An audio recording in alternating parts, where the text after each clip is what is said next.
नमस्कार. श्री स्वामी समर्थ. माहिती आवडल्यास चॅनलला सबस्क्राईब करा. यंदाच्या वर्षी गुरुपौर्णिमा ही 10 जुलै 2025 वार गुरुवार या दिवशी आलेली आहे. गुरुपौर्णिमेनिमित्त सर्व स्वामीसेवक, काही नवीन स्वामीसेवेकरी असतील किंवा जुने स्वामीसेवेकरी असतील, सर्व आपापल्या परीने स्वामी महाराजांची सेवा करत आहेत. गुरुपौर्णिमा म्हणजे आपल्या सर्व स्वामी भक्तांसाठी एक महत्त्वाचा सण असतो. गुरुपौर्णिमा म्हणजे काय?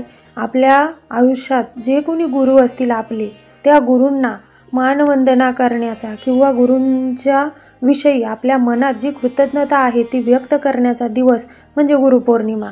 तर गुरुपौर्णिमेनिमित्त सर्व स्वामी भक्त 21 दिवसांची, 11 दिवसांची किंवा 7 दिवसांची स्वामी सेवा करत आहे आणि त्याचबरोबर नित्यसेवाही करत आहे. परंतु अनेक स्वामी भक्तांची अशी इच्छा असते की गुरुपौर्णिमेनिमित्त आपण गुरुचरित्र या पावन ग्रंथाचं पारायण करावं, परंतु काही कारणास्तव आपण सांसारिक माणसे आहोत म्हणून आपल्याला वेळ मिळत नाही. त्यामुळे आपलं गुरुचरित्र या ग्रंथाचं पारायण करायचं राहून जातं किंवा काही स्वामी भक्त गुरुचरित्र ग्रंथाचं पारायणही करतात. परंतु आता जे नवीन स्वामीसेवेकरी आहेत त्यांना स्वामीचरित्र सारामृत ग्रंथाचं पारायण करायचं, नित्यसेवा करायची, यामध्ये भरपूर वेळ लागतो, त्यांना वाचायला वेळ लागतो. त्यामुळे गुरुचरित्र ग्रंथाचं पारायण त्यांना करता येत नाही. ते गुरुचरित्र ग्रंथाच्या सेवेपासून वंचित राहतात. म्हणून अशा स्वामी भक्तांनी काय करायचं आहे? जर आपल्या मनात गुरुचरित्र ग्रंथाचं पारायण करायची खरंच इच्छा असेल तर आपण गुरुचरित्र ग्रंथातील 2 अध्याय आपल्या नित्य सेवेमध्ये नित्य नियमाने वाचू शकतो. म्हणजे गुरुचरित्रातील 2 अध्याय आहे की जे खूप महत्त्वाचे मानले जातात. त्या अध्यायांच्या नित्य पठणाने आपल्या आयुष्यातील सर्व संकट, बाधा, दोष हे निवारण करण्यासाठी मदत होते. तर या दोन्ही अध्यायांच्या नित्य पठणाने आपण आपल्या सर्व मनोकामना पूर्ण करू शकतो. आपल्या घरात जे काही दोष लागलेले असतात, वास्तुदोष असेल किंवा कितीही मोठा पितृदोष असेल, तर या दोन्ही दोषांचं निवारण या दोन्ही अध्यायांच्या पठणातून होतं. या अध्यायांचं जर आपण नित्यसेवेमध्ये नियमाने, सातत्याने पठण केलं तर तुम्हाला अनुभव आल्याशिवाय राहणार नाही, याची खात्री मी देते. बघा, गुरुचरित्र या ग्रंथाला 5वा वेद मानला जातो. या ग्रंथाची ताकद खूप मोठी आहे. जो कोणी गुरुचरित्र ग्रंथाचं पारायण करतो त्याला या ग्रंथाची ताकद समजते आणि या ग्रंथाची पारायणाची त्याला अनुभूती आल्याशिवाय राहत नाही. गुरुचरित्राच्या पठणाने आपल्या सर्व इच्छा, मनोकामना पूर्ण होतात.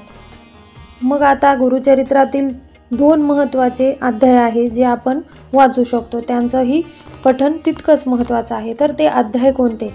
तर गुरुचरित्रातील अध्याय क्रमांक 14वा आणि अध्याय क्रमांक 18वा या 2 अध्यायांचा आपण आपल्या नित्यसेवेमध्ये रोज पठण करायचं आहे. हे बघा, गुरुपौर्णिमेपर्यंत आपल्याला गुरुचरित्रातील अध्याय क्रमांक 14वा आणि अध्याय क्रमांक 18वा या दोन्ही अध्यायांचं नित्य नियमाने पठण करायचं आहे.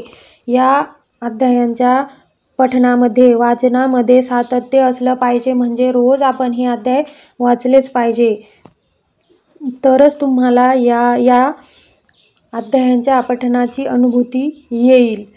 या दोन्ही अध्यायांच्या नित्य पठणाने तुम्हाला तुमच्या आयुष्यातील जी काही मोठमोठी संकटे असतील ती संकटे दूर पळून जातील. तसेच तुमच्या सर्व मनोकामना पूर्ण होतील.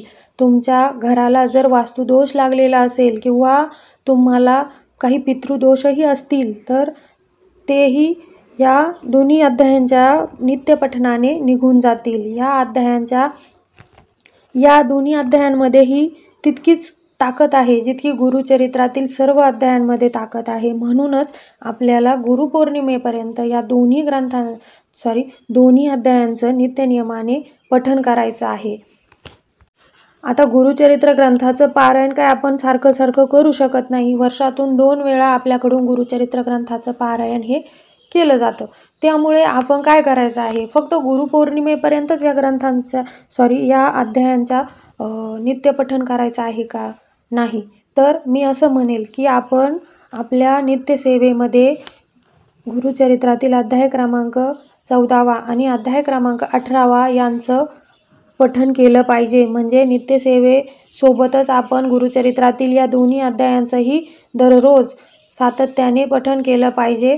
म्हणजे आपल्या सर्व मनोकामना पूर्ण होतील आणि आपल्याला या दोन्ही अध्यायांच्या वाचनाची ताकदही कळेल. असे बरेच स्वामीसेवक आहे की जे आपल्या नित्यसेवेमध्ये या दोन्ही अध्यायांचं पठण रोज करतात आणि त्यांना त्या दोन्ही अध्यायांच्या पठणाची अनुभूती आल्याशिवाय राहत नाही. खरं सांगते, या दोन्ही अध्यायांचं पठण जर आपण आपल्या नित्यसेवेमध्ये केलं तर आपल्या घरातील जी नकारात्मकता आहे ती पळून जाते. आपलं घर आनंदी राहतं. आपल्या घरामध्ये धनाधान्याची आणि सुखाची, आनंदाची, सुखी आरोग्याची भरभराट होते. आपल्याला जो काही पितृदोष लागलेला असेल, वास्तुदोष असेल, असे दोषही निवारण्यासाठी मदत होते. म्हणून आपल्याला या दोन्ही अध्यायांचं नित्यसेवेमध्ये पठण करायचं आहे. अशाच नवनवीन माहितीसाठी चॅनलला सबस्क्राईब करा. माहिती आवडल्यास शेअर करा, लाईक करा. आणि आजचा व्हिडिओ मी इथेच थांबवते. धन्यवाद. श्री स्वामी समर्थ.